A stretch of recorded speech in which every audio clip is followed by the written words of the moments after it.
Good morning family. मेरा नाम विजय है और आपका बहुत बहुत स्वागत है हमारे यूट्यूब चैनल पे we are study with target. आज का टॉपिक है स्टैटिक जीके। स्टैटिक जीके में आज हम डे 11 पे काम कर रहे हैं। डे 10 तक ऑलरेडी मैं अपने यूट्यूब चैनल पे डाल चुका हूँ, आप वहाँ जाके चेक कर सकते हैं। ये 2000 क्वेश्चन की पूरी एक सीरीज़ है और ये एग्ज़ाम के पॉइंट ऑफ व्यू से बहुत इंपॉर्टेंट है क्योंकि ये जो क्वेश्चंस लिए गए हैं ये काफ़ी सिलेक्टिव है। इंडिया के अंदर अगर आप किसी भी लेवल के एग्जाम की तैयारी कर रहे हैं, चाहे वो यूपीएससी का हो, किसी स्टेट लेवल का पीसीएस हो, एनटीपीसी या रेलवे हो, या अगर आप ग्रुप डी की तैयारी भी कर रहे हैं तो भी आपके लिए स्ट्रैटेजी के बहुत इंपॉर्टेंट रोल प्ले करती है। यहाँ से क्वेश्चन बनने के बहुत ज़्यादा चांसेस रहते हैं। राइट, तो चलिए शुरू करते हैं फटाफट हम लोग। पहला क्वेश्चन यहाँ पे कह रहा है कि संवाद कौमुदी किसकी रचना है। तो किसकी रचना है, किसके द्वारा रचित है संवाद कौमुदी? तो ये रचना है राजा राममोहन राय की। किसकी? राजा राममोहन राय की रचना है संवाद कौमुदी। बहुत इंपॉर्टेंट है, पीसेस के लेवल से भी बहुत इंपॉर्टेंट है, वहाँ पे भी क्वेश्चन पूछा जा सकता है कि संवाद कौमुदी किसकी रचना है। तो संवाद कौमुदी रचना है राजा राममोहन राय की। नेक्स्ट है कि भारत की स्थलीय सीमा के पड़ोसी देशों का नाम क्या है। ये क्वेश्चन आ सकता है आपका ग्रुप डी के अंदर कि भारत की जो स्थलीय सीमा है उसके पड़ोसी देशों का नाम क्या है। तो पाकिस्तान, अफगानिस्तान, चीन, नेपाल, भूटान, म्यांमार और बांग्लादेश, ये जो आपके सराउंडिंग के जितने भी भारत के जो आसपास के जो देश हैं ये उनके नाम है जिनकी स्थलीय सीमा भारत से लगती है। नेक्स्ट है कि उत्तर प्रदेश की प्रमुख जनजाति कौन सी है। तो उत्तर प्रदेश के बारे में बात की जाए तो कौन है उत्तर प्रदेश की प्रमुख जनजाति? गौड़ जनजाति। और क्वेश्चन ये भी आ सकता है कि गौड़ जनजाति भारत के किस राज्य में पाई जाती है। तो गौड़ जनजाति जो है वो भारत के उत्तर प्रदेश राज्य में पाई जाती है। नेक्स्ट है, इससे पहले वाली सीरीज में एक क्वेश्चन किया था, मेरे दिमाग में आया, मैं आपको बताया। तो हम लोग क्वेश्चन किया था कि भारत की पहली राज्यपाल कौन थी। तो भारत की जो पहले गवर्नर थी वो कौन थी? वो थी सरोजिनी नायडू। और किस राज्य की गवर्नर थी? वो उत्तर प्रदेश की ही गवर्नर थी। नेक्स्ट है कि राजा राममोहन राय की समाधि कहाँ पे? तो इनकी समाधि कहाँ पे है? इनकी समाधि है ब्रिटेन के ब्रिस्टल शहर में। कहाँ पे? ब्रिटेन का जो ब्रिस्टल सिटी है यहाँ पे राजा राममोहन राय जी की समाधि है। इंदिरा गांधी के समाधि स्थल के बारे में क्वेश्चन है कि इंदिरा गांधी का समाधि स्थल को क्या कहा जाता है। तो इंदिरा गांधी के समाधि स्थल को कहा जाता है शक्ति स्थल। क्या कहा जाता है? शक्ति स्थल कहा जाता है इंदिरा गांधी जी के समाधि स्थल को। अगर इन केस क्वेश्चन आता है कि महात्मा गांधी जी के समाधि स्थल को क्या कहा जाता है, तो महात्मा गांधी जी के समाधि स्थल को कहा जाता है राजघाट। क्या कहता है? राजघाट कहा जाता है महात्मा गांधी जी के समाधि स्थल को। नेक्स्ट क्वेश्चन है कि मधुशाला पुस्तक के लेखक कौन है। तो कौन है मधुशाला पुस्तक के लेखक? हरिवंश राय बच्चन। कौन है? हरिवंश राय बच्चन द्वारा रचित है मधुशाला। गांधी एंड स्टीलिन पहले भी करा चुका हूँ, बहुत इंपॉर्टेंट है। गांधी एंड स्टीलिन किसकी रचना है? लुई फिशर की रचना है। और king of the dark chamber किसकी रचना है? रविंद्रनाथ टैगोर की रचना है। किनकी? रविंद्रनाथ टैगोर की रचना है king of the dark chamber. Gandhi and Stalin, Louis Fischer, और मधुशाला हरिवंश राय बच्चन। नेक्स्ट है कि भारत की लोकसभा में प्रथम महिला महासचिव कौन थी। तो पहली महिला महासचिव कौन थी जो भारत की लोकसभा में थी? तो राइट आंसर क्या रहेगा? तो लोकसभा में जो पहली महिला थी जो महासचिव थी वो कौन थी? स्नेहलता श्रीवास्तव। कौन थी? स्नेहलता श्रीवास्तव पहली महिला थी जो लोकसभा के अंदर महासचिव के पद पर नियुक्त हुई थी। नेक्स्ट क्वेश्चन यहाँ पे कह रहा है कि प्रथम महिला मुख्यमंत्री कौन थी। तो प्रथम महिला मुख्यमंत्री थी सुचित्रा कृपलानी, जो कहाँ की थी? उत्तर प्रदेश की थी। अगर क्वेश्चन आता है कि उच्च न्यायालय यानी कि हाई कोर्ट के अंदर मुख्य न्यायाधीश में पहली महिला कौन थी, तो हाई कोर्ट के बारे में बात की जाए, उच्च न्यायालय के बारे में बात की जाए, तो जो पहली महिला मुख्य न्यायाधीश थी वो थी न्यायमूर्ति लीला सेठ। और अगर सर्वोच्च न्यायालय के बारे में बात आएगी, सुप्रीम कोर्ट के बारे में, तो सुप्रीम कोर्ट में जो न्यायाधीश थी वो कौन थी? मीरा साहिब फातिमा बीबी। कौन थी? मीरा साहिब फातिमा बीबी वह महिला थी जिन्होंने सुप्रीम कोर्ट में न्यायाधीश की पोजीशन पर भी काम किया है, पहली महिला थी। ठीक है। अगर क्वेश्चन आए थे ज्ञानपीठ पुरस्कार प्राप्त पहली महिला कौन सी है, तो आशापूर्णा देवी। कौन? आशापूर्णा देवी ज्ञानपीठ पुरस्कार प्राप्त पहली महिला है। ठीक है। और अगर इनके साथ क्वेश्चन आता है कि बुकर पुरस्कार प्राप्त पहली महिला कौन थी, तो अरुंधति रॉय। कौन थी? अरुंधति रॉय बुकर पुरस्कार प्राप्त की पहली महिला है।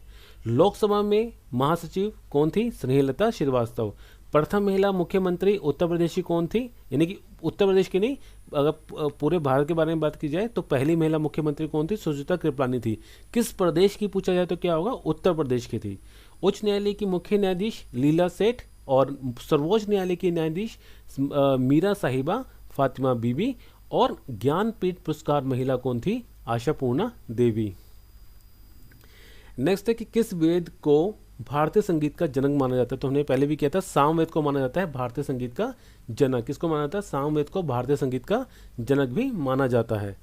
नेक्स्ट है कि सुप्रसिद्ध शास्त्रीय रंग कला कथकली किस राज्य से संबंधित है? तो किस राज्य से संबंधित है कथकली? ये केरल से संबंधित है। क्वेश्चन सिर्फ इतना ही है कि कथकली कहाँ, जो शास्त्रीय संगीत है, शास्त्रीय नृत्य जो है कथकली, वो कहाँ से संबंधित है? केरल से संबंधित है। मगर क्वेश्चन जो आएगा क्या कहते हैं पीसेस लेवल के अंदर, वो थोड़ा सा घुमा घुमा के बहुत लंबा सा करके पूछा जाएगा कि सुप्रसिद्ध शास्त्रीय रंग कला कथकली किस राज्य से संबंधित है? तो ये केरल से ही संबंधित है। केरल के बारे में 2-3 चीज़ें और कर लेते हैं हम लोग, इंपॉर्टेंट है। अगर क्वेश्चन आता है कि अष्टमुदी झील कहाँ पे है? तो अष्टमुदी जो झील है वो भी केरल में ही स्थित है। विक्रम साराभाई अंतरिक्ष केंद्र ये कहाँ पे है? केरल के अंदर ही है। इडुक्की बांध और मुल्ला पेरियार बांध ये भी कहाँ पे है? केरल में। और साइलेंट वैली भी कहाँ पे? केरल में है। साइलेंट वैली काफ़ी इंपॉर्टेंट है, पूछी जा सकती है कि साइलेंट वैली किस राज्य में स्थित है? तो साइलेंट वैली कहाँ पे है? केरल में स्थित है। इडुक्की बांध और मुल्ला पेरियार बांध भी कहाँ पे है? केरल में है। विक्रम साराभाई अंतरिक्ष केंद्र केरल के अंदर स्थित है। और अष्टमुदी जो झील है वो भी केरल में ही स्थित है। और केरल की जो शास्त्रीय कला है वो कौन सी है? वो है आपकी कथकली। नेक्स्ट है कि मानव शरीर की सबसे बड़ी हड्डी कौन सी होती है? तो मानव शरीर जो ह्यूमन बॉडी होती है, इसकी सबसे बड़ी हड्डी कौन सी होती है? फीमर। कौन सी होती है? फीमर होती है। और कौन सी होती है? जांघों की हड्डी होती है। जो जांघ होती है उसकी जो हड्डी होती है वो इंसान के शरीर की सबसे बड़ी हड्डी मानी जाती है और उसका नाम क्या होता है? फीमर। नेक्स्ट है कि मानव शरीर की सबसे छोटी हड्डी कौन सी होती है? तो बड़ी कर ली, छोटी भी कर लेते हैं। तो छोटी कौन सी होती है? स्टेपिज। कौन सी होती है? स्टेपिज होती है, जो कि कान की हड्डी होती है। कहाँ की हड्डी होती है? कान की हड्डी होती है। दोबारा रिपीट करते हैं, इंपॉर्टेंट है, आ सकता है ये। अगर मानव शरीर की सबसे बड़ी हड्डी के बारे में बात की जाए तो जो जांघ होती है उसकी जो हड्डी होती है उसको कहा जाता है मानव शरीर की सबसे बड़ी हड्डी। उसे कहते क्या है? उसे कहते हैं फीमर। और अगर मानव शरीर की सबसे छोटी हड्डी के बारे में बात की जाए तो उसे कहते हैं स्टेपिज। क्या कहते हैं? स्टेपिज कहते हैं। और कौन सी हड्डी होती है? वो कान की हड्डी होती है। नेक्स्ट है कि हजारा राम मंदिर भारत के किस राज्य में स्थित है? तो कहाँ पे हजारा राम मंदिर? ये है हम्पी कर्नाटका में। कहाँ पे? हम्पी कर्नाटका में स्थित है हजारा राम मंदिर। और 1986 के अंदर इसको यूनेस्को सांची सूची में शामिल किया गया था। जो यूनेस्को की लिस्ट है उसके अंदर इसको शामिल किया गया था 1986 के अंदर हजारा राम मंदिर को। यूनेस्को की जो लिस्ट है उसके अंदर जो भी जगहें लिखी गई है वो इम्पोर्टेंट है, उसको जरूर करके जाना। वहाँ से कहीं ना कहीं से घुमा घुमा के क्वेश्चन पूछे जा सकते हैं। ठीक है, तो क्वेश्चन अगर आता है कि हजारा राम मंदिर कहाँ पे है, तो ये हम्पी कर्नाटका में स्थित है। इन केस अगर आता है कि हजारा राम मंदिर को किस वर्ष में यूनेस्को की सूची में शामिल किया गया था, तो 1986 के अंदर हजारा राम मंदिर को यूनेस्को की सूची में शामिल किया गया था। नेक्स्ट है कि भारत किस दिशांतर में स्थित है? तो भारत किस दिशांतर में स्थित है? ये 8.4 से लेके 37.6 के उत्तरी से दक्षिण अक्षांश के अंदर स्थित है। और अगर हम बात करें पूर्वी से पश्चिम की तरफ, तो ये इसकी जो क्या कहते हैं इसकी जो रेंज है वो है 68.7 से लेके 97.25 के अंतर्गत ये पूर्व से पश्चिम अक्षांश के अंदर स्थित है। यानी कि अगर बारे में बात की जाए तो अगर हम साउथ से चलते हैं तो 8.4 से ये स्टार्ट होता है और 37.6 से खत्म होता है। यानी कि 8.4 जो है ये आपका पड़ेगा आपका तमिलनाडु के अंदर, और जो 37.6 है ये आपका जम्मू कश्मीर में पड़ेगा। और पूर्व से पश्चिम के अगर हम बारे में बात करते हैं तो 68.7 से स्टार्ट होता है और 97.25 पर ये खत्म होता है। नेक्स्ट है टोडिया जनजाति भारत के किस राज्य में पाई जाती है? तो टोडिया जनजाति कहाँ पाई जाती है? गुजरात में पाई जाती है। कहाँ पाई जाती है? गुजरात में।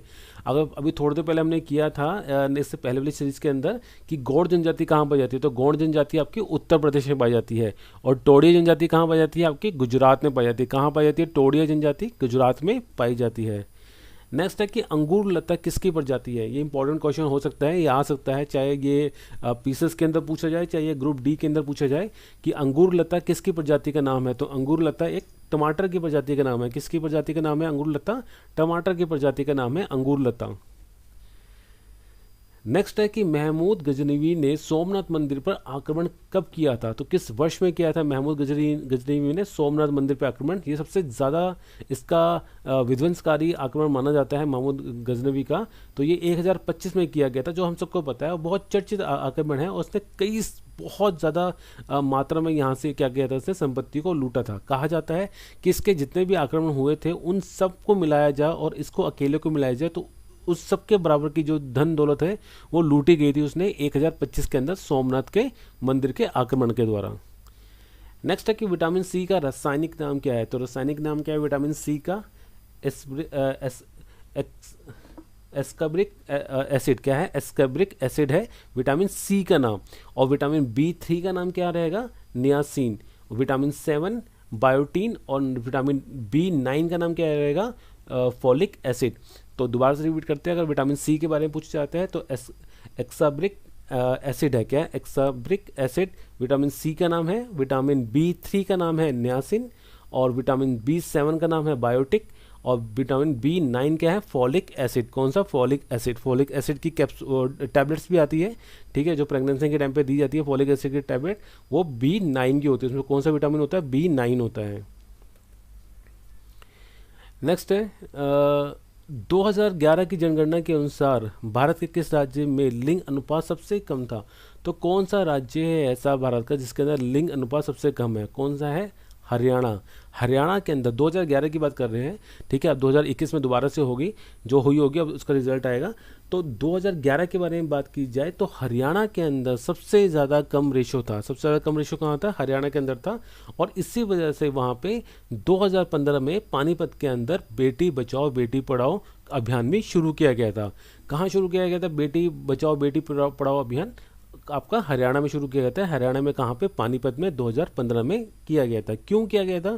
क्योंकि 2011 की जनगणना के अनुसार सबसे जो कम लिंग अनुपात है वो हरियाणा का ही रहा था। भारत का एकमात्र ऐसा राज्य जहाँ पे लिंग अनुपात 1000 से ऊपर गया था, वो कौन सा है? वो है केरल। कौन सा? केरल। नेक्स्ट है दक्षिण एशिया का सबसे बड़ा मरुस्थल कौन सा है? तो सबसे बड़ा मरुस्थल कौन सा है दक्षिण एशिया का? थार मरुस्थल। कौन सा मरुस्थल? थार मरुस्थल जो है वो दक्षिण एशिया का सबसे बड़ा मरुस्थल है। नेक्स्ट है कि नॉर्थ चलन किन दो स्थानों को आपस में अलग करती है? तो नॉर्थ चलन जो है वो किन दो जगहों को आपस में अलग करती है? तो आयरलैंड और इंग्लैंड। आयरलैंड और इंग्लैंड को नॉर्थ चलन द्वारा क्या किया जाता है? अलग किया जाता है। किसके द्वारा?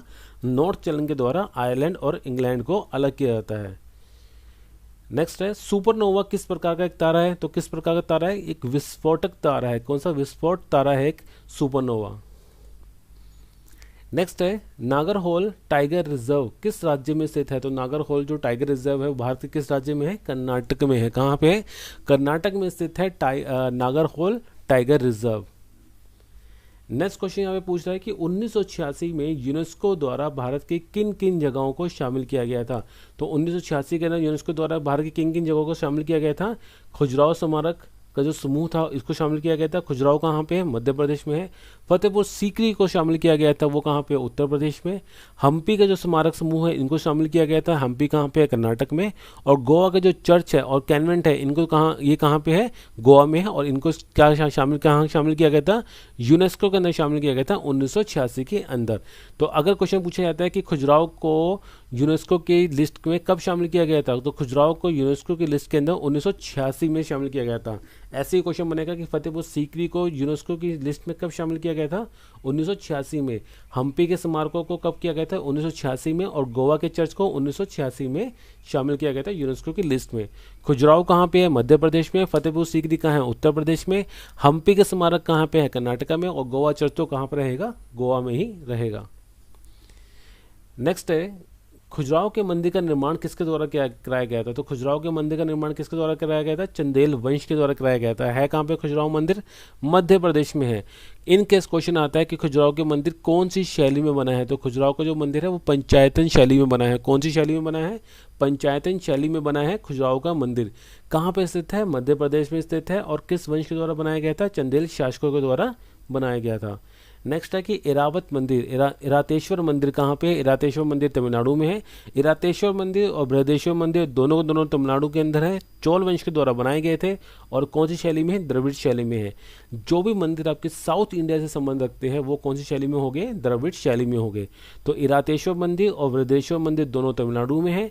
इरातेश्वर मंदिर और बृहदेश्वर मंदिर का निर्माण चोल वंश के द्वारा कराया गया था। इरातेश्वर मंदिर और बृहदेश्वर मंदिर दोनों के दोनों द्रविड़ शैली में ही बने गए हैं। ठीक है। नेक्स्ट क्वेश्चन है कि छऊ किस राज्य का नृत्य है। तो छऊ जो है किस राज्य का नृत्य है, पश्चिम बंगाल का। कहाँ का, पश्चिम बंगाल का, उड़ीसा का और झारखंड का कौन सा नृत्य है, छऊ। अभी हमने थोड़ा देर पहले क्वेश्चन किया था इससे पहले सीरीज में कि दार्जिलिंग कहाँ पड़ता है। तो दार्जिलिंग कहाँ पे है, पश्चिम बंगाल में, वेस्ट बंगाल में स्थित है। ठीक है, और छऊ नृत्य कहाँ का है, छऊ नृत्य पश्चिम बंगाल, उड़ीसा और झारखंड से संबंध रखता है।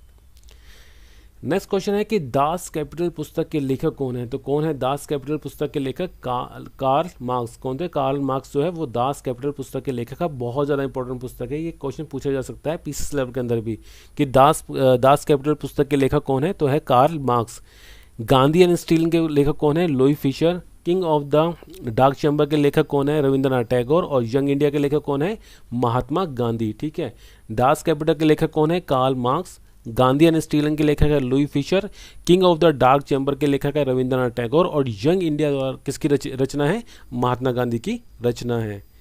नेक्स्ट है कि डाची गाम राष्ट्रीय उद्यान भारत के किस राज्य में स्थित है। तो डाची गाम जो राष्ट्रीय उद्यान है वो भारत के किस राज्य में है, जम्मू कश्मीर में। कहाँ पे है, जम्मू कश्मीर में है डाची गाम राष्ट्रीय उद्यान। नेक्स्ट क्वेश्चन यहाँ पे है कि भारत के पूर्वी घाट को क्या कहा जाता है। तो भारत का जो पूर्वी घाट है उसे क्या कहते हैं, कोरोमंडल कहते हैं। क्या कहते हैं, कोरोमंडल कहा जाता है भारत के पूर्वी घाट को। कौन से घाट को, भारत के पूर्वी जो घाट है जहाँ पे उड़ीसा है आपका, तमिलनाडु है आपका, आंध्र प्रदेश है, वो जो एरिया है वो कौन सा, उस घाट को क्या कहा जाता है, उसको कोरोमंडल कहा जाता है। नेक्स्ट है राष्ट्रपति और उपराष्ट्रपति के निर्वाचन में विवाद के मामलों को किसके द्वारा हल किया जाता है। क्वेश्चन कहना चाहता है कि इन केस अगर राष्ट्रपति और उपराष्ट्रपति के अंदर किसी चीज़ को लेकर विवाद हो जाता है तो इसका जो क्या कहते हैं निर्णय है, इसका जो फैसला है वो किसके द्वारा किया जाएगा। तो ये किया जाएगा आपका सुप्रीम कोर्ट के द्वारा, सर्वोच्च न्यायालय के द्वारा किया जाएगा राष्ट्रपति और उपराष्ट्रपति के बीच के विवाद का निपटारा। नेक्स्ट क्वेश्चन यहाँ पे पूछ रहा है कि राज्यसभा के कितने सदस्य हर 2 वर्ष के बाद सेवानिवृत्त हो जाते हैं। तो कितने सदस्य होते हैं, तो 1/3 सदस्य। कितने सदस्य, 1/3 सदस्य हर 2 वर्ष के बाद क्या होते हैं, सेवा निर्मित नहीं है, ये निर्वित है। तो सेवानिवृत्त हो जाते हैं कितने, 1/3 सदस्य। और जो राज्यसभा है वो क्या है, एक स्थायी स्तन है। क्वेश्चन पूछा जाता है कि राज्यसभा को क्या कहते हैं, भंग किया जा सकता है। या क्वेश्चन पूछा जाता है कि राज्यसभा का कार्यकाल कितना होता है, तो उसका कोई कार्यकाल नहीं होता है, वो एक स्थायी सभा है और उसको भंग नहीं किया जा सकता। नेक्स्ट है भारत के किस प्रधानमंत्री द्वारा भारत और पाकिस्तान के मध्य बस यात्रा शुरू की गई थी। तो किस प्रधानमंत्री के टाइम पीरियड के अंदर, किस प्राइम मिनिस्टर के टाइम पीरियड के अंदर भारत और पाकिस्तान के मध्य बस यात्रा को शुरू किया गया था। तो अटल बिहारी वाजपेयी जी का टाइम पीरियड था जब क्या कहते हैं भारत से पाकिस्तान के मध्य बस यात्रा शुरू की थी। इसका नाम था सदा ए सरहद, क्या सदा ए सरहद नाम था। और 19 फरवरी 1999 को उसको शुरू किया गया था। कब शुरू किया था, 19 फरवरी 1999 को उसको शुरू किया गया था। इसका नाम था सदा ए सरहद और ये अटल बिहारी वाजपेयी जी के टाइम पीरियड के अंदर शुरू की गई थी। अटल बिहारी वाजपेयी जी का जो जन्म आता है वो आता है 25 दिसंबर को, जिसको हम सुशासन दिवस के तौर पे भी मनाए जाते हैं। अगर इन केस क्वेश्चन आता है कि जो रामदेव जी है उनका जन्म कब आता है, तो उनका जन्म भी 25 दिसंबर को ही मनाया जाता है। नेक्स्ट है कि भारत के प्रथम जनगणना किसके समय काल में हुई थी। तो पहली जो जनगणना हुई थी किसके टाइम पीरियड हुई थी, मेयो के टाइम पीरियड में। किसके टाइम पीरियड में, मेयो के टाइम पीरियड में हुई थी 1872 के अंदर। कब हुई थी, 1872 के अंदर हुई थी पहली जनगणना। ठीक है, वो प्रथम जनगणना थी।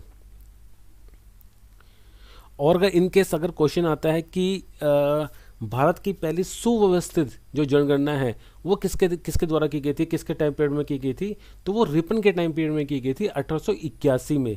इसलिए हर वर्ष क्या 10 वर्ष के अंतरों में उसको मनाया जाता है। मगर अगर इनके सिर्फ ये नॉर्मल क्वेश्चन पूछा जाता है कि भारत की पहली जनगणना किसके टाइम पीरियड में हुई थी, तो मेयो के टाइम पीरियड के अंदर हुई थी पहली जनगणना। और कब हुई थी, 1872 में हुई थी। नेक्स्ट है बिहार का गांधी किसे कहा जाता है। तो बिहार का गांधी किसे कहते हैं, डॉक्टर राजेंद्र प्रसाद को कहा जाता है। किसको कहा जाता है, डॉक्टर राजेंद्र प्रसाद को बिहार का गांधी भी कहा जाता है। नेक्स्ट है कि शेर शाह सूरी का मकबरा कहाँ है। तो ये भी बिहार में है, सासाराम में। कहाँ पे, बिहार सासाराम में शेर शाह सूरी का मकबरा स्थित है। बिहार का शोक किसे कहते हैं, तो कोसी नदी को बिहार का शोक भी कहा जाता है। ठीक है, ऊपर वाले क्वेश्चन से एक क्वेश्चन मेरे माइंड में है, मैं बता देता हूँ। इस जो मेयो है, मेयो के द्वारा पहली बार क्या कहते हैं जनगणना की गई थी भारत की, और इस वजह से इसका विरोध करने के लिए या इससे गुस्सा होकर भारत के वासियों ने मेयो की हत्या कर दी थी। ठीक है, तो नेक्स्ट क्वेश्चन देखा था कि बिहार का गांधी किसे कहते हैं, डॉक्टर राजेंद्र प्रसाद को। शेरशाह सूरी का मकबरा आपका स्थित है सासाराम बिहार में। और बिहार का शोक किस नदी को कहा जाता है, तो हम सबको पता है बिहार का शोक कोसी नदी को कहा जाता है। नेक्स्ट है यहाँ पे कि द्वितीय बौद्ध संगति कहाँ आयोजित हुई थी, जस्ट ए मिनट।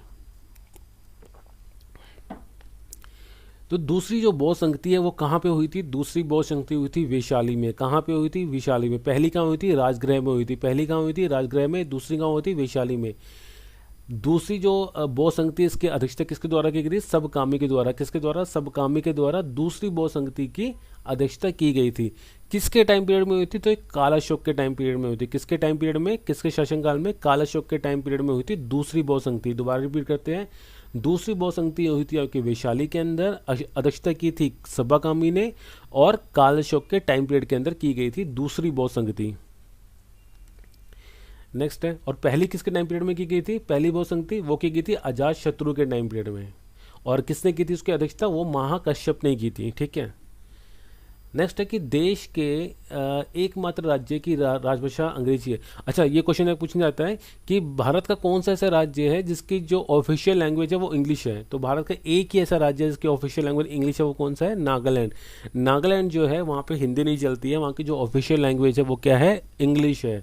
जो कि इंग्लिश जो है वो हमारी मानक भाषा के अंदर नहीं है, जो मैंने आपको बताया था पहले भी कि इंग्लिश जो है अपनी मानक भाषा के अंदर कहीं स्थान नहीं रखती है, हमारे संविधान के अंदर कहीं भी स्थान नहीं रखती है।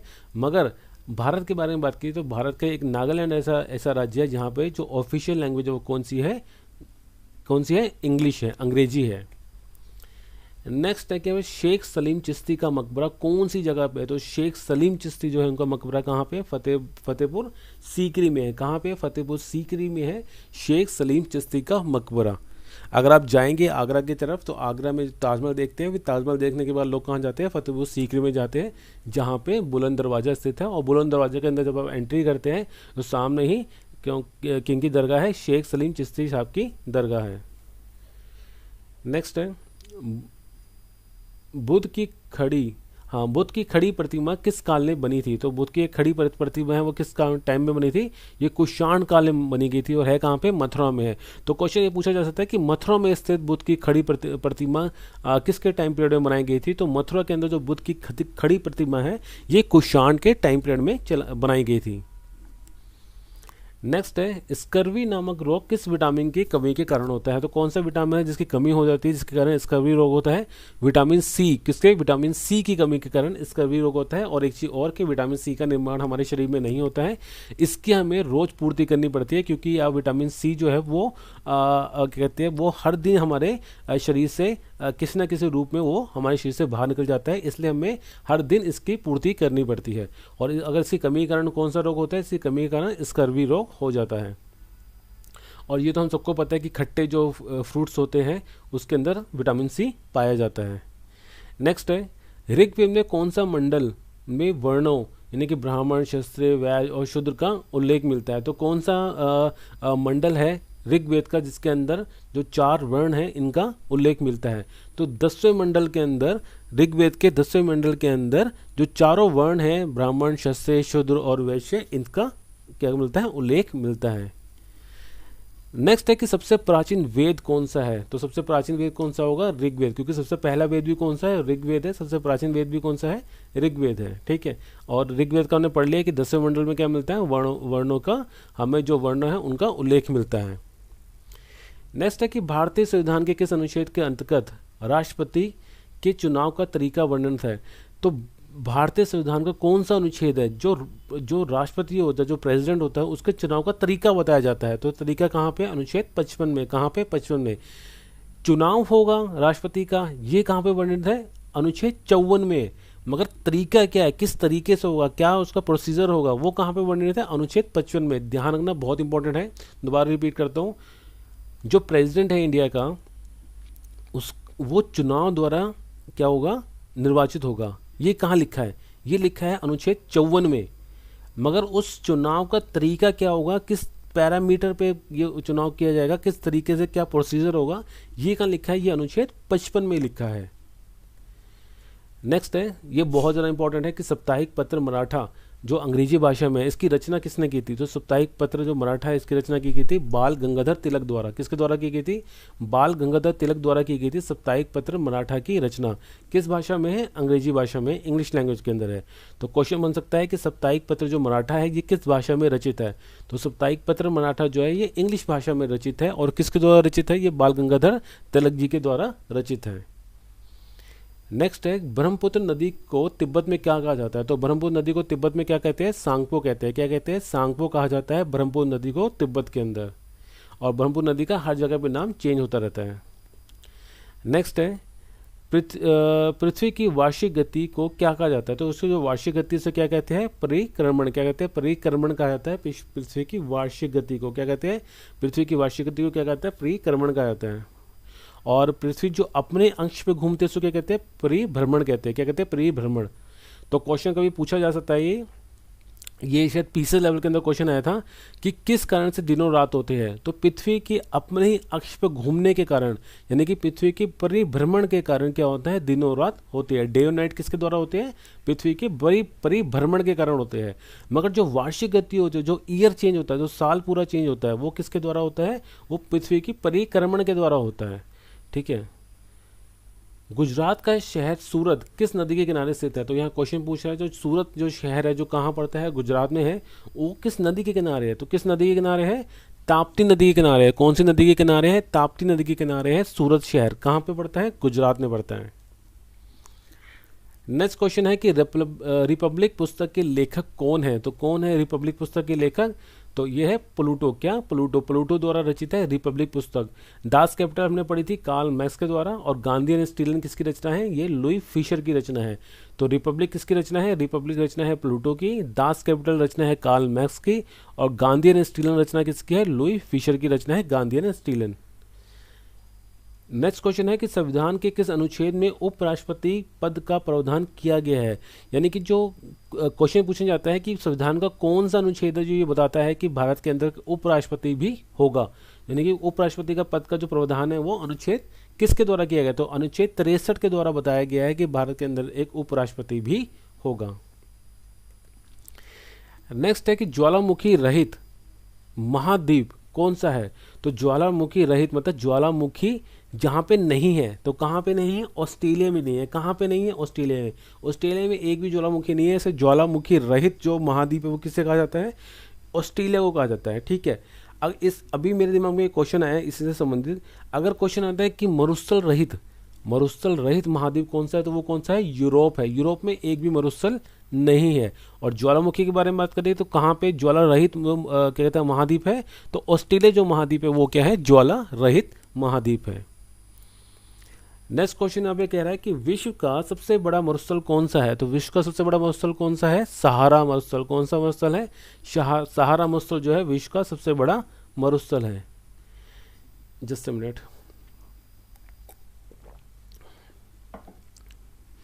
क्वेश्चन यहाँ पे पूछ रहा है कि लिंगा नामी की बांध किस नदी पे स्थित है? तो लिंगा नामी की जो बांध है वो कहाँ पे? शरावती नदी पे है। कहाँ पे? शरावती नदी पे स्थित है। और शरावती कहाँ पे है? आपका कर्नाटका में है। कहाँ पे? कर्नाटका में है। तो लिंगा नामी की बांध कहाँ पे है? किस नदी पे है? शरावती नदी पे है। और शरावती नदी कहाँ पे? कर्नाटका में है। तो क्वेश्चन ये भी बन सकता है कि लिंगा नामी की बांध कहाँ पे है? तो लिंगा नामी की बांध भी कहाँ पे है? कर्नाटका में स्थित है। कुछ भी पूछा जा सकता है आपसे। स्टेट के बारे में पूछा जा सकता है, आपको नदी के बारे में पूछा जा सकता है। नदी के बारे में आएगा तो लिंगा नामी की बांध आपका शरावती नदी पे स्थित है। और अगर स्टेट या राज्य के बारे में पूछा जाए तो लिंगा नामी की जो बांध है वो कहाँ पे है? आपका कर्नाटका में स्थित है। सेकंड क्वेश्चन यहाँ पे कह रहा है कि भारत का सर्वोच्च सैन्य शौर्य अलंकरण कौन सा है? यानी कि भारत ने जो सर्वोच्च सैन्य शौर्य जो पुरस्कार है, ठीक है, वो कौन सा है? वो कौन सा है? परमवीर चक्र। कौन सा? परमवीर चक्र है। और इसकी स्थापना कब की गई थी? मतलब उसको कब क्या कहते हैं प्रकाशित किया गया था? कब उसको क्या कहते हैं लागू किया गया था? तो 26 जनवरी 1950 में इसको लागू किया गया था। कब लागू किया गया था? 26 जनवरी 1950 में लागू किया गया था। परमवीर चक्र जो है वो भारत का सर्वोच्च सैन्य शौर्य अलंकरण है। इस वीडियो में इतना ही। आई होप ये वीडियो को पसंद आई होगी। अगर पसंद आती तो आप लाइक कीजिए, सब्सक्राइब कीजिए, चैनल को शेयर कीजिए अपने फ्रेंड्स एंड अपने जो भाई बंधु उनके साथ। अच्छे से तैयारी कीजिए, अच्छे से गो थ्रू कीजिए। स्ट्रैटेजी के दोबारा बोल रहा था, पहले ही बोला था कि बहुत इंपॉर्टेंट रोल प्ले करती है स्ट्रैटेजी के हर एक एग्जाम के लिए। इसके अंदर 2000 क्वेश्चन को इस तरह रखा गया है कि यहाँ से क्वेश्चन बन सकते हैं। अगर आप ग्रुप डी की तैयारी कर रहे हैं तो भी बहुत इंपॉर्टेंट है आपके लिए, और अगर आप किसी स्टेट लेवल की पीसेस की तैयारी कर रहे हैं तो भी बहुत ज़्यादा इंपॉर्टेंट है आपके लिए। ठीक है, तो चलिए अपने अपने घर वालों का ख्याल रखिए, and thank you so much for your valuable time.